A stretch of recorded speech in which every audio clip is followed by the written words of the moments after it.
7 दिवस इन्कम टॅक्सची रेड धाडी पवार परिवारवर सुरू आहे. अजून टोटल लागत नाही. पॉवरफुल पवार परिवार बदल पुण्यात असं बोललं जाते.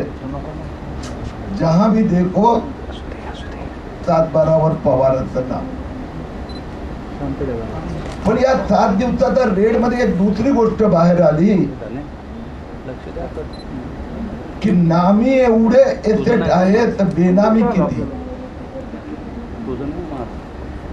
मी गेले 7 दिवस 15 दिवस किंवा 2.25 महिने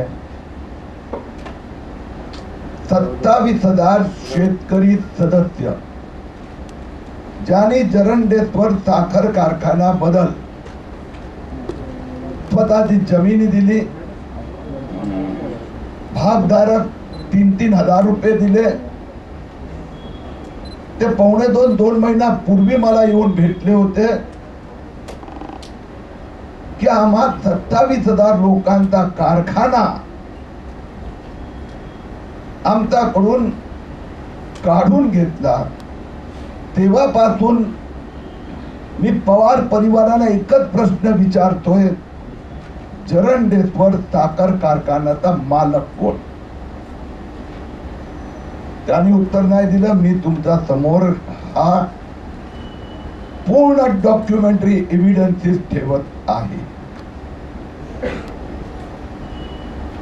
अजित पवारांचा पवार परिवाराचा त्यात अजित पवार परिवाराचा चोपडा हिशोब आपल्या समक्ष ठेवत आहे. त्यात आज जरंडेश्वर अधिक बोलणार, पण बाकी कंपन्यांची पण नावं दिलेली आहेत. आणि त्या बाकी कंपन्यांमध्ये कोण कोण बिल्डर, कोण पार्टनर आहे, काय आहे, त्या सगळ्यांचा हिशोब घ्यायला इन्कम टॅक्स 7 दिवस टोटल मारत आहे तरी लागला नाहीये. जरंडेश्वर साखर कारखाना मुंबई उच्च न्यायालयाने आपला निर्णयात स्पष्ट म्हटलं आहे, जरंडेश्वर साखर कारखाना खरेदी विक्रीमध्ये घोटाळा झाला आहे. त्याची चौकशी झाली पाहिजे याचा आदेश economic offence wing of Maharashtra police आणि ईडीला दिली. म्हणून उपमुख्यमंत्र्यांनी सगळ्या नियमांचं उल्लंघन केलं आहे. त्यांना उपमुख्यमंत्री राहता येत नाही. गेली काही दिवस इन्कम टॅक्सचा धाडी सुरू आहे आणि त्यात अजित पवारांनी पहिल्या दिवशी खूप मोठं भावुक स्टेटमेंट केलं. काय स्टेटमेंट केलं? हे भारतीय जनता पार्टी केंद्र सरकार किती हीन दर्जाचं राजकारण करते. माझ्या बहिणीचा घरी धाडी. मला पुण्यातली कशी माहिती असते पण परिवाराची फार माहिती नसते. म्हणून माझा प्रश्न अजित पवारांना आहे, शरद पवारांना आहे, रोहित पवारांना आहे, पार्थ पवारांना आहे आणि सुप्रिया ताईंना आहे.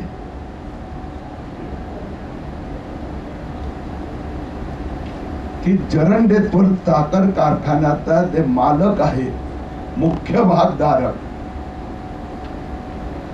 त्यात एक नाव आहे मोहन पाटील, जे वीणा पाटीलचे पती.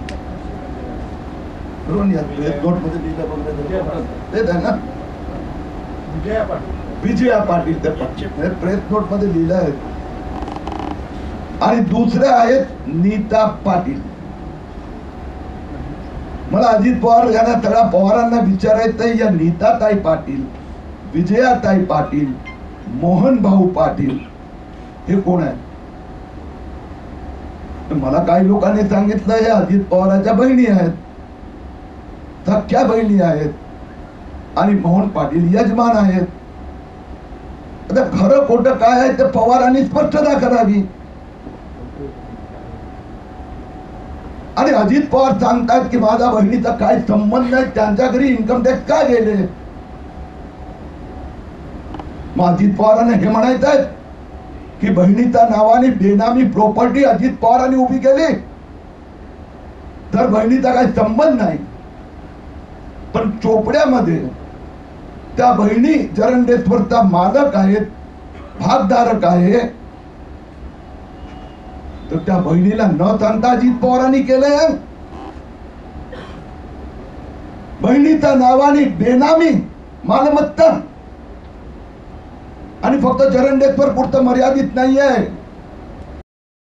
कंपनी आहेत कल्पवृक्ष प्रमोटर्स प्रायव्हेट लिमिटेड, त्या अजित पवारांच्या अनेक कंपन्यांमध्ये, नामी बेनामी कंपन्यांमध्ये पार्टनर आहेत.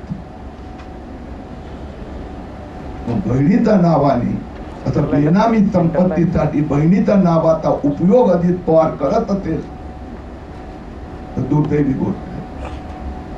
मला माहित आहे उपमुख्यमंत्री सतत करूही शकतात, कारण की मुख्यमंत्री उद्धव ठाकरेने स्वतःच्या बायकोच्या नावाने, रश्मी उद्धव ठाकरेच्या नावाने अजित बेनामी 19 बंगलोची संपत्ती अलिबाग कोर्रीला उभी केली.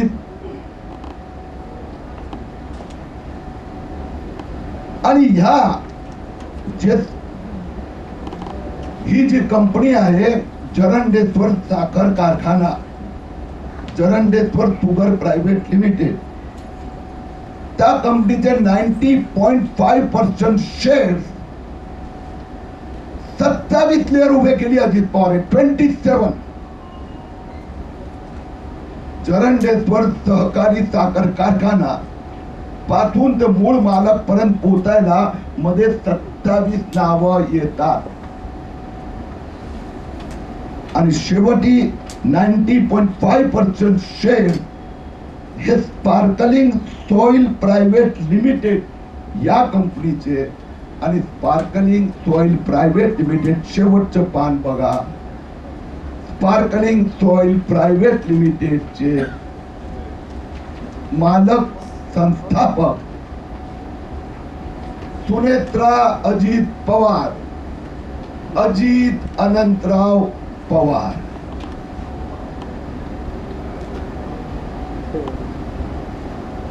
याला म्हणतात पवार परिवार. या कंपन्यांचा गुंतवणूक डिरेक्ट इनडिरेक्ट, नामी बेनामी 57 कंपन्यांपर्यंत आमची टीम पोहोचू शकली आहे. आमची अजून पुढे आय डोंट नो. 57 प्रोजेक्ट कंपन्या प्रकल्पात अजित पवार परिवार, नामी बेनामी संपत्ती. मग त्यात अंबालिका शुगर पण आहेत, 9 element developer private limited, Vikram Kakade construction private limited, प्रतुर्ण trading private limited, Nanded city developers and construction. एक आणखीन एक अजित पवार म्हणजे काय, किरीट सोमय्या म्हणजे काय, हे तर सगळे पवार, पार्थ पवार, रोहित पवार, शरद पवार, अजित पवार, सुप्रियाताई, सगळे एका वाक्यात. ईडीचा प्रवक्ता कोण, किरीट सोमय्या.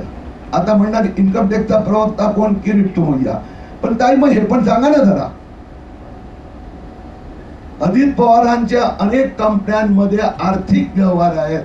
त्यातल्या एका कंपनीचं नाव आहे यश वी ज्वेल्स कंपनी.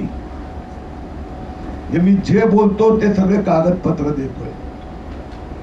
यश वी ज्वेल्स कंपनी ही शेल कंपनी आहे. यश वी ज्वेल्स कंपनी हे 23 एप्रिल 2009 रोजी सेबीने प्रतिबंधित केलेली शेल कंपनी, बोगस कंपनी.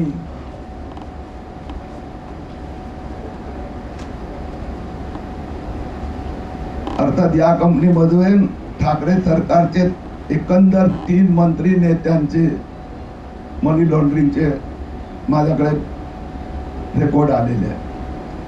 हे यश ज्वेल मधून ठाकरे सरकारचे 3 मंत्री ऑब्लिक नेत्यांनी हात धुवून घेतले, म्हणजे काळं तर पांढरं केलंय, मनी laundering.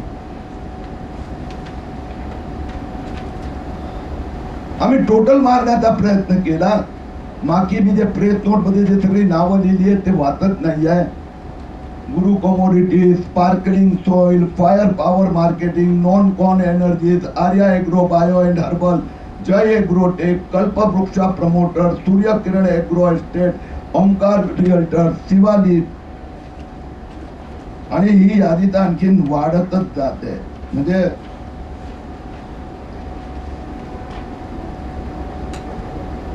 BFS chemical, fire power estate, Y creation, Sujay agro, earth agro,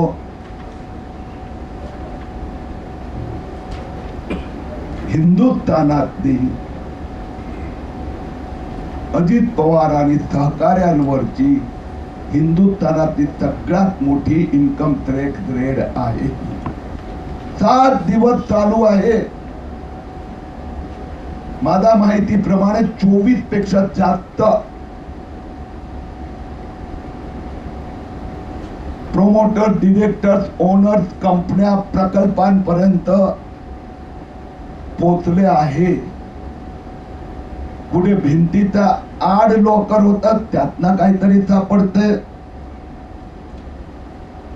तर कुठे बेसमेंट मध्ये पार्किंग प्लॉट मध्ये जे सर्व्हर रूम मधून काहीतरी सापडते. नेटफ्लिक्सने जर सिरियल बनवायची ठरवली तर अजित पवारांना किमान 200-400 कोटी रुपये रॉयल्टी मिळू शकेल. कारण की कदाचित season 1, season 2, season 3 10 episode 13 episode. Season 1 season 2 म्हणजे हे अजित पवार आहे ना, आणखी बाकी पवारांचं बाकी आहे ना. सीझन 1 म्हणजे अजित पवार. आणि म्हणून शेवटी एवढं सांगतो, ठाकरे पवार सरकार 1 नंबरची घोटाळेबाज सरकार आहेत. या महाराष्ट्राला या घोटाळेबाज नेत्यांपासून मुक्त करणं हे आमचं लक्ष्य आहे. धन्यवाद. Anti corruption bureau Pune headquarter मध्ये, म्हणजे झोनल हेडक्वार्टर मध्ये स्टेटमेंट देण्यासाठी आता त्यांनी माझा घरी येणार किंवा मी इथे यावं. तर एंटी करप्शन ब्युरोचे 5 अधिकारी आणि माझे आमचे अध्यक्ष पण होते. जवळजवळ 40 मिनिटं 45 मिनिटं चर्चा झाली आहे. मी त्यांना एक 3-3.5 पानी स्टेटमेंट, माहिती, डॉक्युमेंट दिले आहेत आणि वॉर्निंग दिली आहे. दिलीप वळसे पाटीलनी पुन्हा एकदा सेटिंग करण्याचा अट्टहास केला. पुन्हा एकदा ठाकरे पवारांनी बनवाबनवी करण्याचा क्षुल्लक प्रयत्न, कारण की मी चार्टर्ड अकाउंटंट म्हणून मी सांगितलं, क्षुल्लक प्रयत्न केला. पहिलं मला पोलीस स्टेशन मध्ये कंप्लेंट दाखल करायला जाऊ देत नव्हते, आणि गेल्यानंतर मी तिथे स्पेसिफिक 3 कंप्लेंट नोंदवल्या. त्यात एक होती सर सेनापती कारखाना घोरपडे, म्हणजे दुसरी गड इंग्लज साखर कारखाना, आणि तिसरी ग्रामपंचायत 1500 कोटीचा टेंडर घोटाळा.